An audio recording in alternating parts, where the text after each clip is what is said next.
60 years వచ్చినా కూడా పిల్లల్ని పుట్టించే స్టామినా ఉండేది. నైట్ పడుకోం, పగలపూట పడుకోం. మన ఏదో ఒక వీడియో చూస్తుంటే ఒక అమ్మాయి చెప్తుంది, హస్తప్రయోగం చేసిన వాళ్ళకి చెప్తున్నా సెక్స్ చేయడరా మాతోనన్నా కూడా. సార్ పాత జనరేషన్ లో 60 ఇయర్స్ వచ్చినా కూడా పిల్లల్ని పుట్టించే స్టామినా ఉండేది. ఇప్పుడున్న జనరేషన్ లో 35-40 కూడా వాళ్ళు ముసలోళ్ళు అయిపోయిన ఫీలింగ్ లో ఉంటున్నారు. ఎందుకంటారు? ఇప్పుడు నా గురించి నేను చెప్తానబ్బా. నేను 31 ఇయర్స్ ప్రాక్టీస్ చేస్తున్నాను. 58 ఇయర్స్ నాకు ఇప్పుడు. నాకు మెడిసిన్లో వచ్చే వరకు హస్తప్రయోగం అనేది తెలియదు.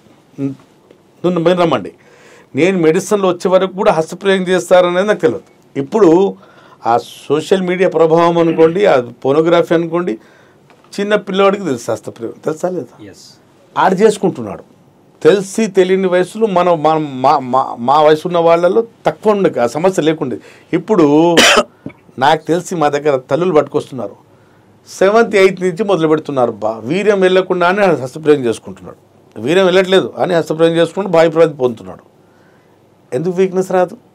ఎందుకు సమస్యలు రావు? వస్తాయి.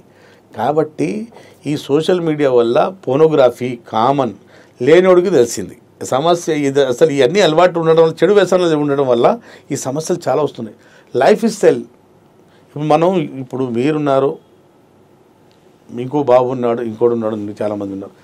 ఒక కేటగిరీ చేద్దాం. మనం 10 మందిని హస్తప్రయోగం చేసుకుని వాళ్ళకి తీసుకుందాం, చేసే వాళ్ళకి తీసుకుందాం. ఇద్దరికి ఈ గ్రూప్ 2 గ్రూప్ పేల్స్ ఇక్కడ కంపేర్ చేస్తే హస్తప్రయోగం చేసుకున్న గ్రూప్ వీక్ ఉంటుంది, హస్తప్రయోగం చేసుకున్న గ్రూప్ ఆరోగ్యంగా ఉంటుంది. శీఘ్రస్ఖలనం, అంగస్తమన తగ్గడం, సైజ్ తగ్గటం, సెన్సేషన్ అంటే ఎక్కువైపోవడం, అతిగా సెక్స్ అవ్వడం, సెన్సిటివ్ పెనిస్. అలాగే night falls, excess night falls, వారానికి 2 సార్లు నైట్ ఫాల్ అవ్వాలి. నిద్రలోకి పెళ్లి కాకముందు సెక్స్ చేయం కాబట్టి వీర్యం ఎట్లా బయటికి రాలే, ఉత్పత్తి అవుతుంది. మన బాడీలో బ్లడ్ ఉత్పత్తి అవుతుంటుంది కదా, వీర్యం కూడా ఉత్పత్తి అవుతుంటుంది. మన సెక్స్ మన చేతి ద్వారా తీయం.